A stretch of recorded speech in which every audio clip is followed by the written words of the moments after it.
Melanjutkan video yang kemarin, di mana Bisutong dan ketiga muridnya memilih untuk beristirahat, hingga di siang harinya mereka kemudian memutuskan untuk melanjutkan perjalanan. Terlihat bahwa tempat yang mereka lalui adalah sebuah padang pasir yang sangat gersang, dan hal itu otomatis membuat mereka menjadi sangat kelelahan. Bisutong kemudian memilih untuk istirahat di bawah sebuah batu untuk sekedar berteduh, namun tanpa mereka sadari, Ujing terlihat sedang mengawasi mereka dari atas batu, dan sedang menyusun sebuah rencana jahat untuk membunuh Bisutong.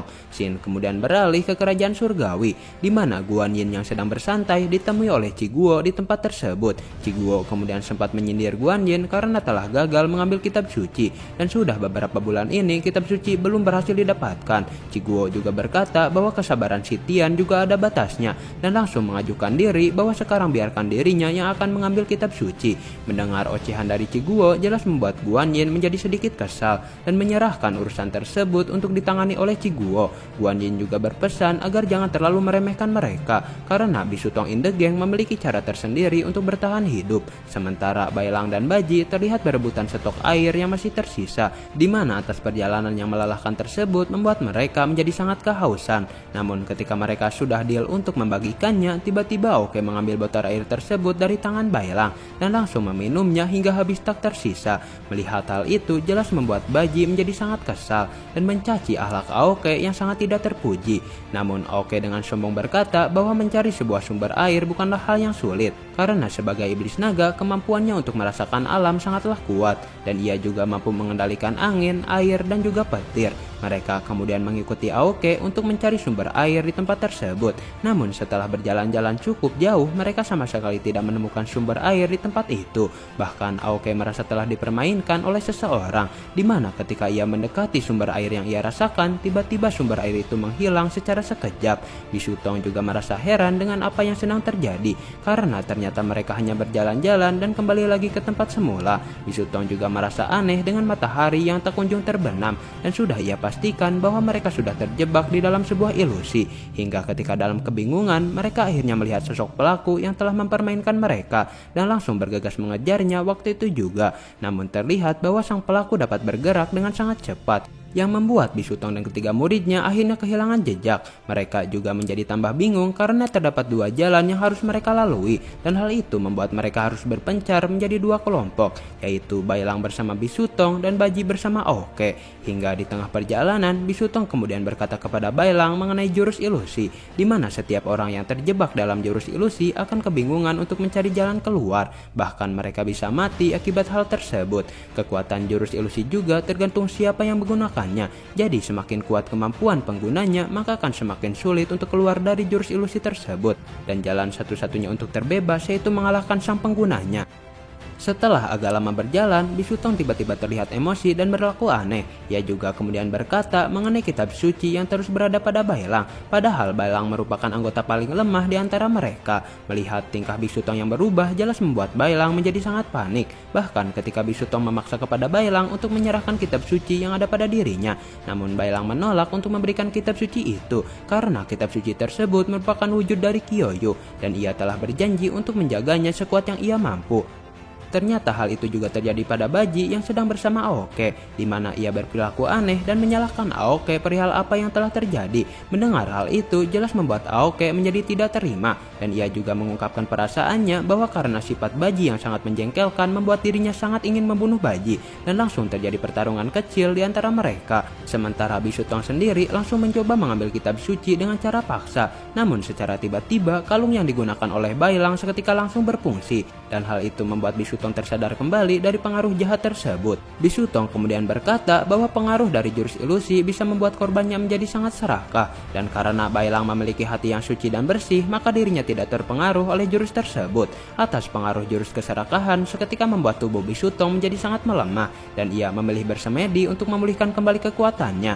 Melihat kesempatan itu, sang pelaku langsung menampakkan diri tepat di depan mereka dan langsung mengungkapkan niatnya, yaitu untuk membunuh Bisutong. Melihat bahwa sang pelaku adalah Wujing jelas membuat Bisutong menjadi sangat terkejut dan mencoba menyadarkan Wujing bahwa dirinya adalah gurunya. Namun Wujing yang sudah tidak mengingat apapun sama sekali tidak mendengarkan Bisutong pada saat itu dan langsung mencoba menyerang Bisutong dengan kekuatannya. Namun beruntung Bailang kemudian dengan sigap berhasil menyelamatkan Bisutong. Sebagai seorang iblis pasir, jelas medan padang pasir merupakan sebuah keuntungan yang Wujing miliki. karena ia dapat menggunakan semua jurusnya dengan sangat lancar. Di antaranya yaitu gelombang pasir, cacing Alaska, bahkan Titan Samurai, dan langsung terjadi pertarungan sengit di antara mereka.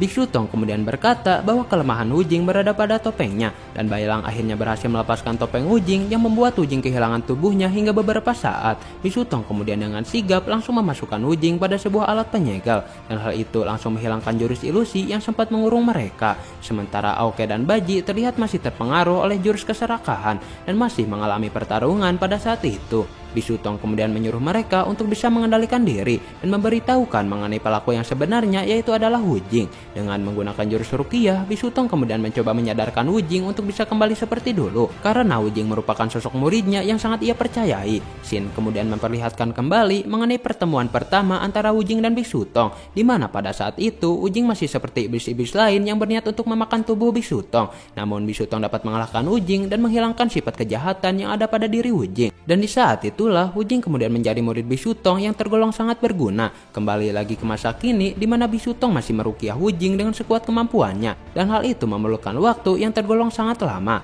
Hingga hal tak diinginkan terjadi di mana Chi Guo tiba-tiba datang ke tempat tersebut yang tak lain berniat untuk membunuh Biksu Tong dan mengambil kitab suci. Perlu kita ketahui bahwa Chi Guo adalah seorang raja sekaligus seorang guru, di mana anggota 8 Jinggang merupakan sebuah pasukan elit yang dibentuk oleh dirinya, yang beranggotakan prajurit terpercaya yang telah ia bekali dengan ilmu bela diri. Chi Guo juga membawa 3 muridnya yang telah ia percayai untuk mengurus masalah tersebut. Ia juga kemudian berkata bahwa Wujing telah menjadi sosok muridnya yang sangat berbakat, dan mustahil Biksu Tong bisa menyadarkan Wujing karena ingatan Wujing yang dahulu telah hancur bagaikan debu. Karena tidak ingin membuang-buang waktu, Chi Guo kemudian menyuruh ketiga muridnya untuk langsung menyerang, dan langsung terjadi pertarungan sengit di antara mereka.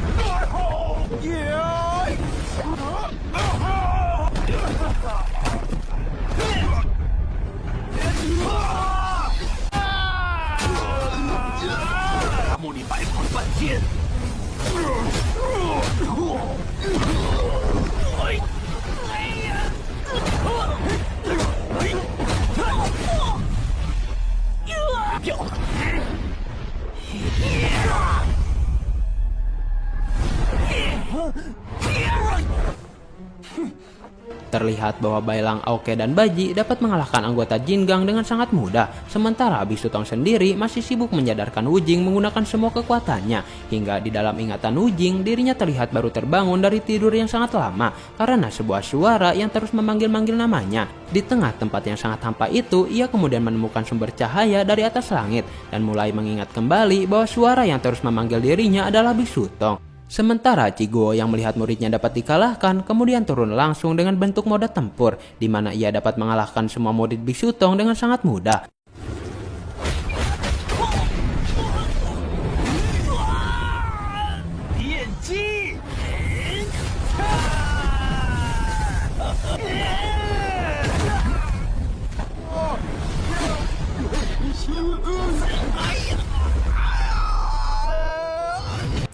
Setelah beres dengan semua itu, ia kemudian langsung menyerang Bisutong yang sedang sibuk untuk menyadarkan Wujing, yang seketika membuat Bisutong terluka parah akibat serangan tersebut.